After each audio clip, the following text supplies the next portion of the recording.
정치에 한없이 뜨거운 두 남자와 함께하는 시간, 화요일 용봉탕 시간이 돌아왔습니다.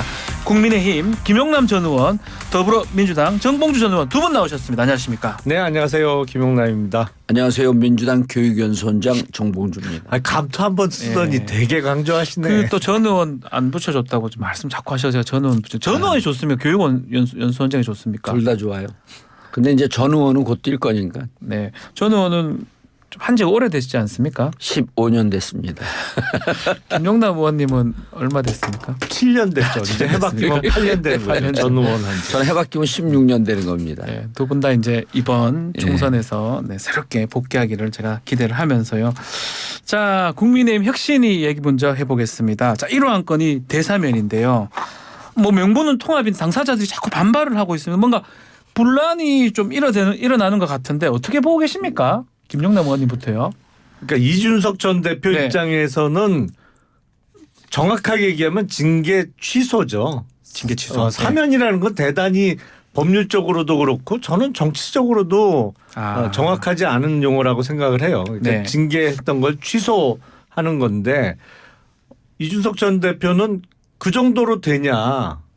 그 과정에 대한 사과가 있어야지 이런 입장인 것이고 예. 홍준표 대구시장은 야 나는 징계 유지해도 아무 상관없다.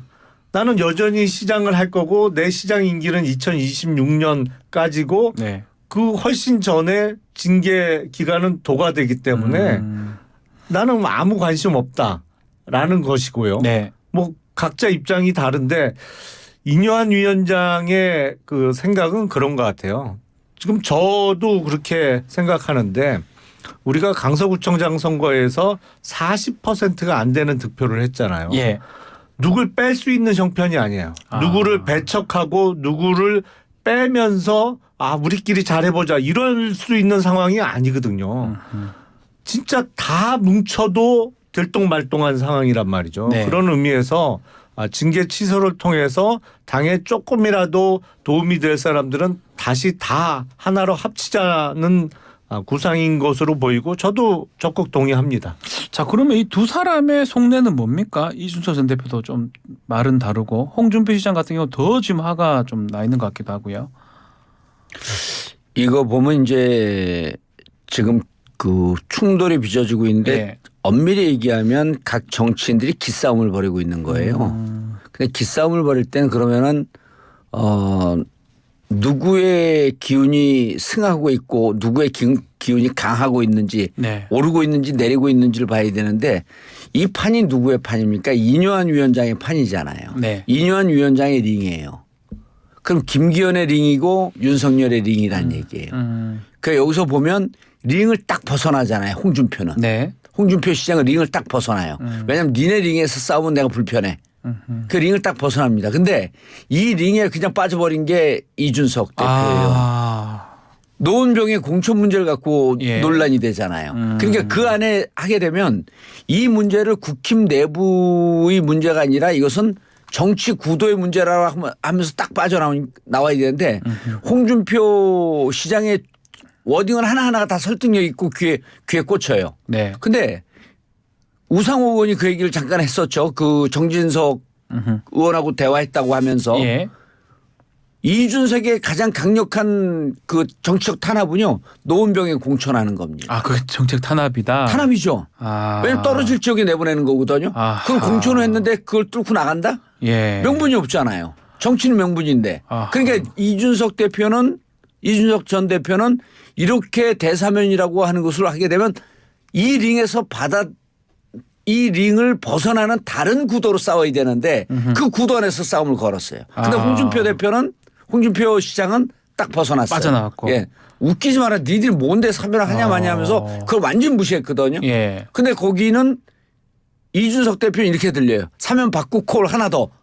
그러니까요. 이렇게 들린단 말이에요. 노원병 공천 주겠다 이런 시그널로 읽혀지는 것 같은데요. 아니 그냥 사면을 받고 그럼 사과까지 줘라 그럼 내가 받겠다. 받는 순간 이준석 대표는 이제 늪에 빠지는 거죠. 어떻게 보십니까? 왜 늪이에요? 본인이 이미 3번이나 출마한 지역이고 거기서 출마하겠다는 의지도 분명히 밝혔었고 거기에 뼈를 묻겠다고 하고 선거를 치렀던 지역이기 때문에 당연히 소속 당의 공천을 받아서 출마하는 게 당연한 거죠. 저는 뭐 김영남 의원님 예? 말씀과 표정이 얄미워요. 아니 뭐가 얄미워요. 아니 떨어진 사지로 가라는 거 아니에요? 왜 그러냐고. 아니 그걸 그래서 자기가 출마했던 지역을 사지라고 생각하면 안 되는 거죠. 아니, 그래서 저는 이준석 전 대표도 네. 노원병을 사지라고 생각하지 않을 거라고 믿어요. 아니 저도 수원에서 3번 떨어졌지만 네. 내년에 또 수원 8달에서 출마할 거예요. 네네. 아니 내가 여기서 안 되면 어디 다른 데 도망가서 된들 처음에 정치 시작했던 그 의지하고는 초심하고는 달라지는 아니, 거잖아요. 김용남 의원 저는 이준석 대표가 그렇게 얄팍한 정치인이라고 전혀 생각 안 김용남 해요. 의원은 네. 김용남 의원은 거기서 출마하는 게 맞죠. 왜냐하면 김용남 의원한테는 국힘 지지자들이 벗어나 있지 않아요. 근데 이준석 대표는 그 내부에서 우당탕탕 자 원인이 어디에 있든지 간에 네. 국힘의 지지자조차도 이준석 대표로부터 많이 떠났단 말이에요. 그럼 자기가 놀 수 있는 자기가 다시 정치적으로 재기를 꿈꿀 수 있는 정치적 기반은 국힘의 노원병이 아닌 거죠. 아. 왜냐하면 국힘 지지자들이요 항상 그러잖아요. 총선은 진영 간의 전쟁이고 네. 자부심의 전쟁이다. 그러니까 국힘을 지지하고 있는 당을 지지하고 있는 분들이 정말 흔쾌한 마음으로 사랑하는 마음으로 당당하게 자부심을 갖고 와서 이준석을 찍어야 되는데 이준석을 받아들일 수 있느냐? 그렇지 않은 그 사람들이 2, 부분이 좀- 3%가 있다는 거예요. 그러면 지는 싸움이죠. 왜냐하면 국힘 지지자들을 온전히 결집시키고 또 이준석 개인을 지지하는 사람을 또 먹어가야지 이기는데 네. 가뜩이나 노원병이 불리하잖아요. 그럼 거기서 국힘을 100% 결집을 시켜야 돼요. 그다음에 플러스 알파를 먹어가야 돼요. 근데 국힘 100% 결집이 이준석이 지금 다시 노원병으로 가면 불가능하다는 얘기예요. 아니, 제가 보기엔 이 와중에 김성환 의원만 행복한 미소를 짓고 있을 것입니다. 노원병의 민주당 와라. 의원입니다. 예. 2020년 총선 때의 이준석과 지금의 이준석은 완전히 급이 달라졌어요. 크기가 달라졌죠. 그 예. 사이에 당대표를 지냈고 전국 인지도를 따져보더라도 글쎄 우리가 흔히 얘기하는 대통령급 인지도라고 하는 사람. 네. 그러니까 지나가는 사람 10사람 붙잡고 이 사람 알아요 할 때 9명 이상이 그렇죠. 알죠라는 그렇죠. 대답이 알죠. 나오는 정치인은 사실은 여야 합쳐서 통틀어서 10명이 안 돼요.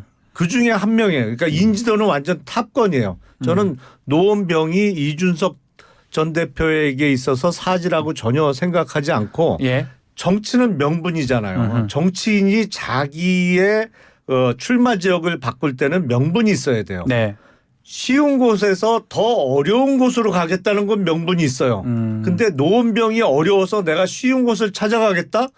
아니 어쩌다가 배지는 달 수 있을지 모르겠지만 앞으로 큰 정치하기에는 처음부터 명분을 잃는 거예요. 네. 그런 의미에서 쉬운 지역에서 의원을 했던 분들은 어려운 지역으로 가는 거는 명분도 있고 본인의 정치적 미래를 위해서 반드시 결단해야 되는 일이다. 이렇게 생각을 합니다. 아니, 그러니까 짧게요. 그렇게 보는 건 이준석 맞아요. 대표한테 물어봐야 될 것 같은데. 그게 좀 예. 맞는 말씀이에요. 네. 맞는 말씀인데 문제는 그럼 이준석한테 노원병을 나갈 거냐 말 거냐라고 네. 하는 게 그 이슈와 논의의 발단이 아니었다는 거예요. 문제는 이준석을 당원권 정지를 시켜놓고 네. 지금 갖고 사면을 시킨다라고 하는 게 과연 이준석 대표에게 온당한 대응이냐라고 하는 게 이제 이 질문의 시작이거든요. 그렇죠. 저는 오히려 이준석 대표에게는 스텝이 꼬이게 하고 그러니까 국힘의 정치적 늪이다라고 이렇게 오해를 하시면 안 돼요. 네. 이준석 대표에게 지금의 정치적 상황이 늪과 같이 빠져드는 것이다. 빠져들 그러니까 수. 이준석 대표가 실질적으로 노원병에 나갈 수도 있어요. 제가 보기엔. 근데 네. 그렇게 하기 위해서는 국힘에서 자기를 징계해서 국힘이 무엇을 원인이 어디에 있었고 본인은 정말 국힘 지지자 누가 봐도 흔쾌하게 다 이게 정리가 됐다. 네. 이렇게 되기 위해서는 지금 이뇨한 위원장이 넣은 것은 늪과 같다는 거예요. 늪과 덫이라고 같다. 보는 거예요. 알겠습니다. 저는. 자, 두 번째 얘기 좀 해보죠. 낙동강 하류 세력 뒷전에 서야 된다. 이게 농담이라고 하더만 영남 중진들 또 험지 출마론이 또 거론되면 이건 농담이 아닌 것 같기도 하고요. 어떻게 봐야 됩니까? 우선 총선과 같은 예. 큰 선거를 영남 출신이 주도해서는 안 됩니다. 아, 감이 없기 때문에 안 돼요. 예. 이뇨한 위원장의 뒷전에 서야 된다는 것은 일단 그런 의미에서는 그런 의미에서? 100% 맞아요. 예. 주도권을 쥐면 안 돼요. 두 번째, 그러면 영남 의원들이 수도권으로 출마해야 되냐? 그러니까 앞서 말씀드린 대로 쉬운 곳에서 하던 정치를 어려운 곳에서 내가 돌파하겠다. 이거는 정치적 명분은 충분히 있습니다. 네. 성공하기만 하면 소위 대박이 날 수가 있어요. 마치 김부겸 전 총리가 대구에서 대구에서 당선되는 네. 것 같은 뭐 예. 정치적 위상이 한 번에 올라갈 수 있는 빅 이벤트가 될 수가 있죠. 그래서 사실은 본인 스스로들 결정해야 될 문제예요. 네.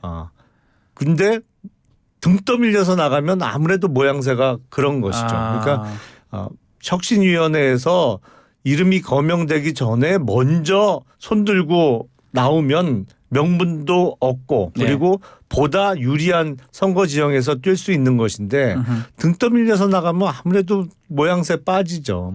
그 지금 오보라고 하긴 했는데 스타 의원 영남 스타 김기현 대표 또 주호영 의원 거론이 됐습니다.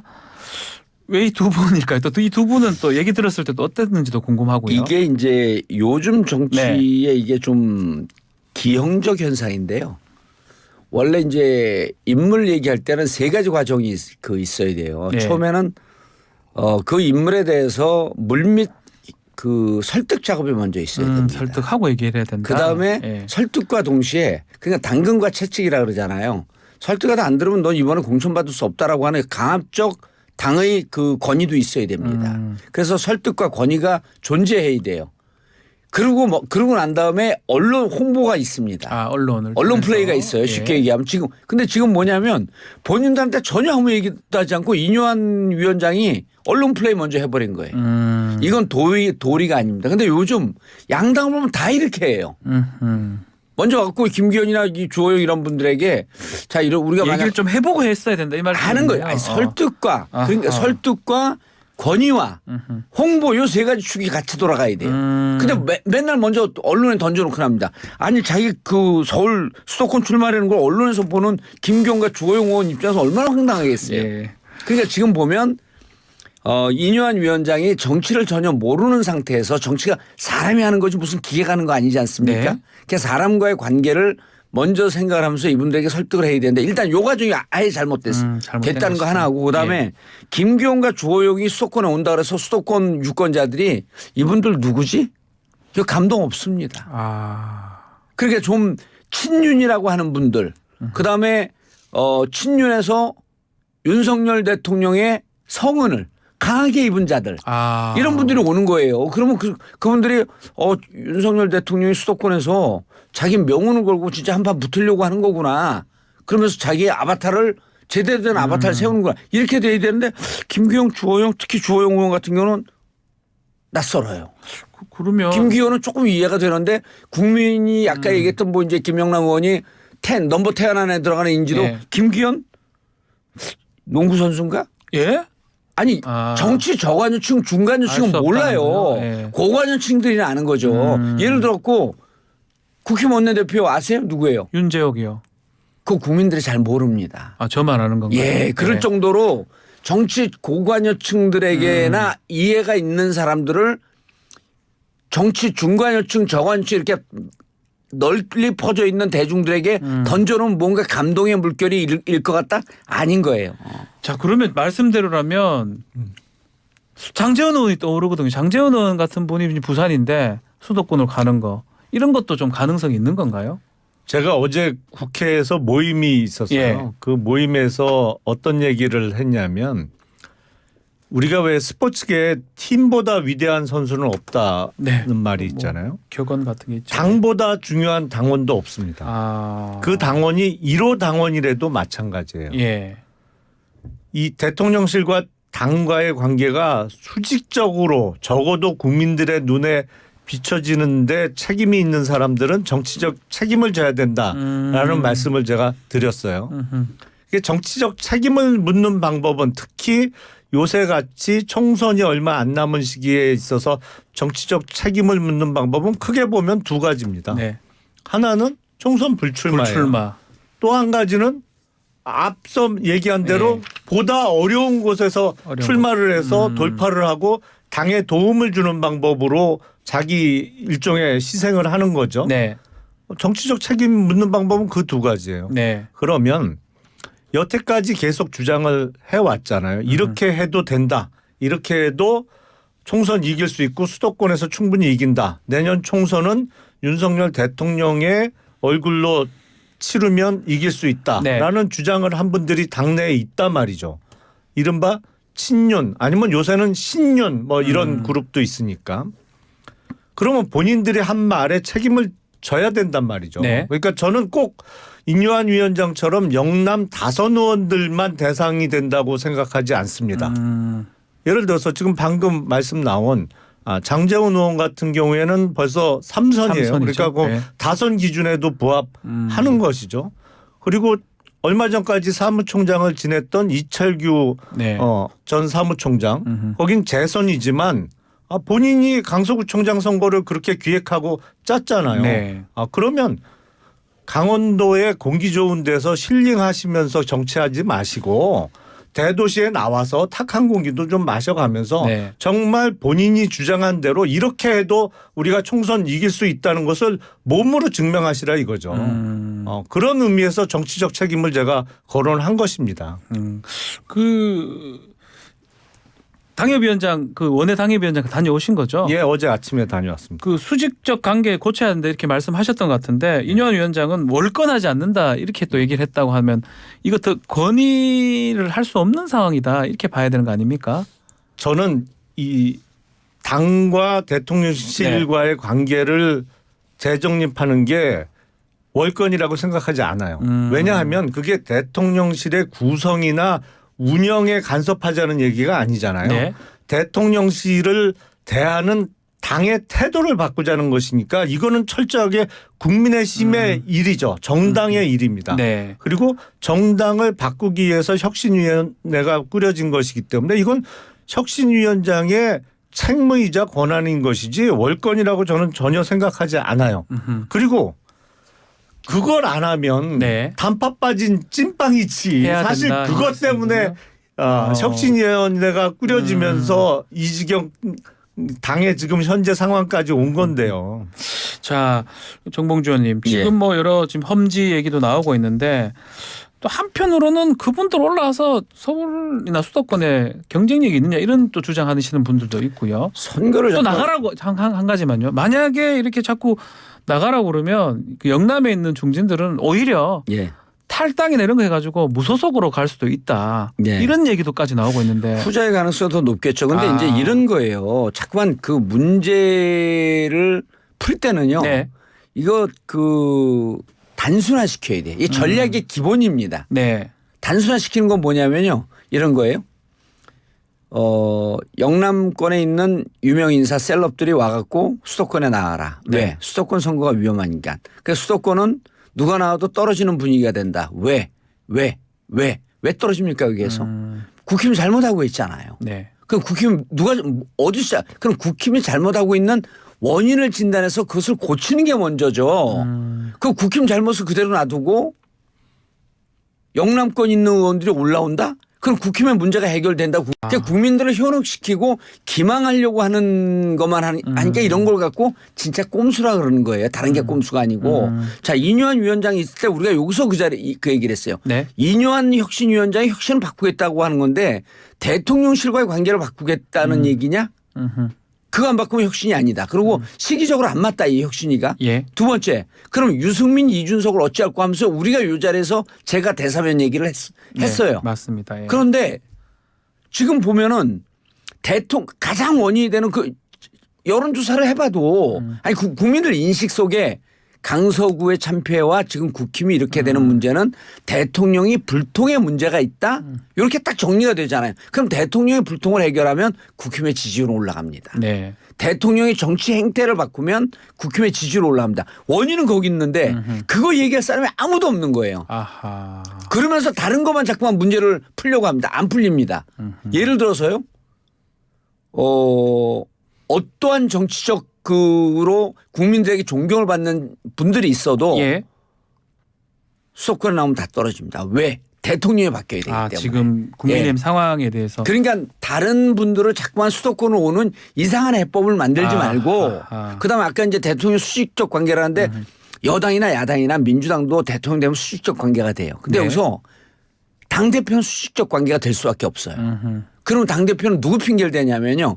비판하고 문제 제기하는 의원들 핑계를 대면서 대통령실 가서 얘기를 해줘야 돼요. 네. 의원들 때문에 우리가 못 해먹겠다. 이런저런 비판이 나오니까 뭐 나는 사실 대통령을 지지하지만 이런 것 때문에 어쩔 수 없습니다. 그런데 국힘은 그 비판과 쓴소리가 안 나와요. 없다는 거죠. 대통령과는 항상 협조와 견제가 있어야 되는데 지금은 추종과 추앙만 있을 뿐이지 견제가 없습니다. 네. 안 풀리는 거죠. 아니 김용남 그러니까 의원님. 국민의힘 네. 현직 의원들이 네. 왜 방금 그 말씀하신 그런 비판이나 이런 얘기가 안 나오냐? 그 영남에 있기 때문에 그런 거예요. 그분들이 영남에 계시니까. 그래서 왜 예. 수도권 출마론을 자꾸 얘기하냐? 만약에 등 떠밀려서라도 아하. 상황상 어쩔 수 없이 수도권으로 출마를 해야 되는 상황이 오면 완전히 마인드가 바뀌어요. 얘기를 좀 달리 할 것이다. 하는 이렇게 얘기가 바뀔 수밖에 없어요. 아. 왜냐하면 기존에 하던 대로 하면 무조건 떨어지니까 무조건 바뀔 수밖에 없어요. 그런 의미에서 한번 해보시라.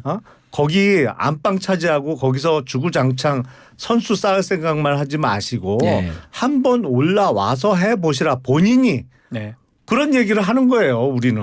알겠습니다. 저는 국민의힘 해보면 의원들이 달라져요. 국민의힘 의원들이 많이 떨어졌으면 좋겠어요. 예? 아니 민주당이 많이 당선됐으면 좋겠어요. 민주당이시니까요. 그리고 예. 국힘은 많이 떨어졌으면 좋겠어요. 수도권으로 오든 영남에 있든 그냥 많이 떨어졌으면 좋겠어요. 저도 뭐 민주당 의원들은 많이 안 됐으면 좋겠죠. 알겠습니다. 민주당 얘기로 넘어가 보겠습니다. 자, 민주당은 조만간에 총선 기획단 출범시킨다고 하는데, 자 조정식 사무총장이 단장을 맡는 건지 또 비명계에서는 좀 반발이 좀 있는 것 같습니다.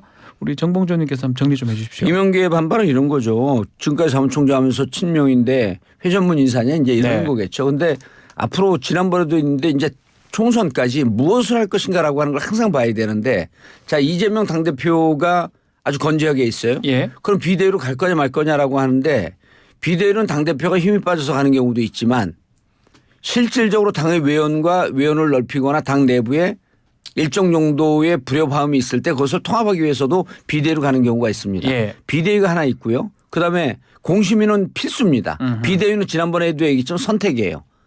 공심위는 필수죠. 그렇죠. 총선 기획단은 이것도 선택입니다. 선택입니까? 예, 그러니까 총선 기획단에서 무엇을 하겠냐라고 하는 것에 대한 그림이 먼저 밑그림이 나와야 돼요. 총선 기획단 하게 되면 총선에 대해서 모든 걸 다 짜. 네. 그러면 그 의원들에 대한 평가 문제, 신인에 대한 가산점 문제, 그다음에 앞으로 총선의 전략의 문제 이걸 다 짜는 권한을 전권을 줄 건지, 그럼 공심위는 뭘 할 건지 이런 등등의 역학관계와 역할에 대한 정리가 먼저 있은 다음에, 있어야 되고, 예, 근데 지금은 총선 기획단 얘기만 툭 나왔고 조정식 그 사무총장이 갈 수 있다라고 하는 얘기만 언론에서 보는데. 전략을 오랫동안 주무르는 우리 같은 입장에선 그럼 총선 기획단은 뭐 하자는 거지? 그림은 그려지지만 이게 서로 간에 불투명하게 그려지면 오해가 생겨요.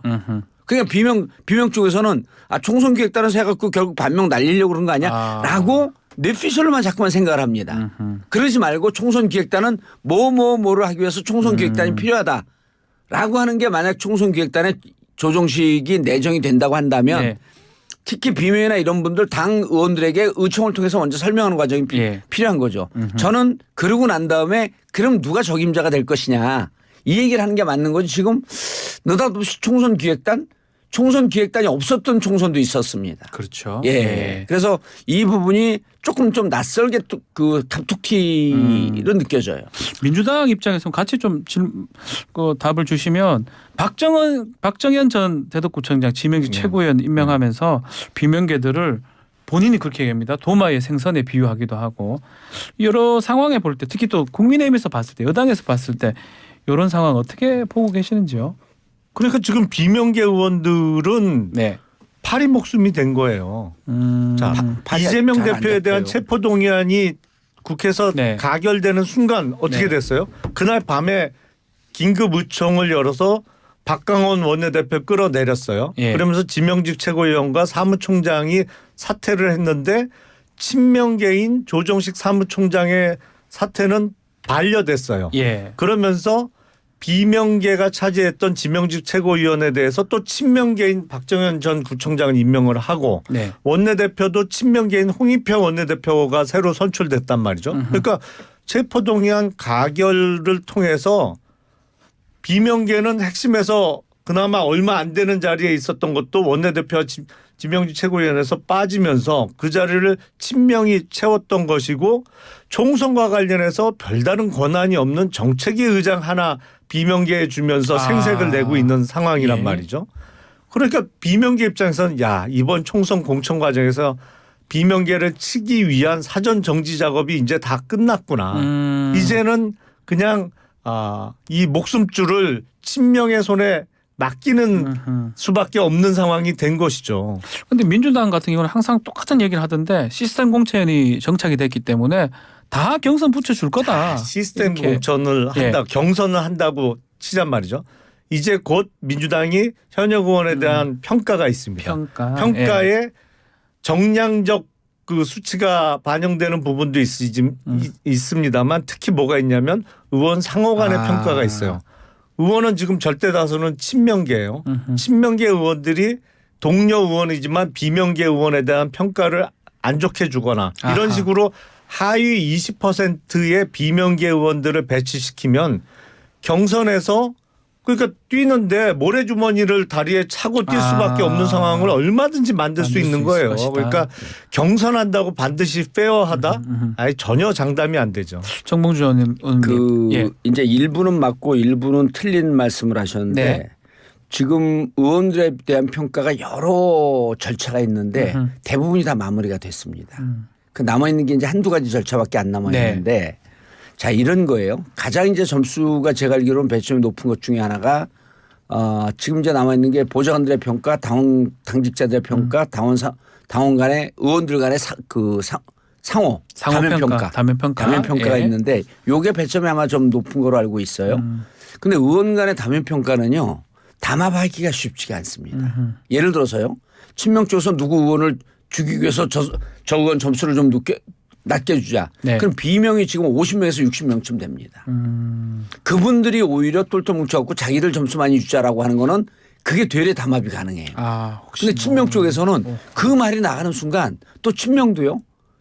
일사불란하게 이재명 대표를 중심으로 해서 이렇게 모여 있는 게 아니고 친명들은 친명 정치적 성향을 갖고 있지 조직화되어 있지는 않아요. 오히려 보게 되면 더 미래 뭐 이제 이런 등등 해갖고 반명으로 조직화된 세력들이 훨씬 더 많습니다. 그래서 네. 지금 이 평가가 다면 평가가 친명 비명 의원들에게 불리하게 되어 있다. 이 구조는 아니에요. 아하. 그리고 중요한 건 당대표의 입김이 전혀 반영이 안 돼요. 그 제가 보기에는 현실적으로 쉽지 않은데 지금 이제 예를 들어 갖고 그 최고위원 된 지역에 예. 박용순 의원이 있는 거로 알고 있어요. 대전 대덕. 대덕구. 그렇기 예. 때문에 이제 윤영찬 의원이 반발했었다라고 하는 게 이제 언론 보도를 통해서 알고 있는데 네. 자, 현역 의원이 있는 지역은요. 결국은 뭐 자객으로 표현이 되거나 아니면 정적으로 표현이 되거나 누구나 강력한 후보들이 와요. 근데 그럼 박용순 의원 지역에는 강력한 영향력을 갖고 있는 사람이 오지 마라 이런 얘기를 하고 한 거랑 똑같아서 네. 결국은 공정 경선은 오히려 윤영찬 의원이 져야 하는 거 아닌가 이런 쪽으로 전 느껴져요. 아니 그러면 친명계 의원이 예, 있는 정리해 지역구에 주십시오. 강력한 도전자들이 지금 누가 있어요? 예.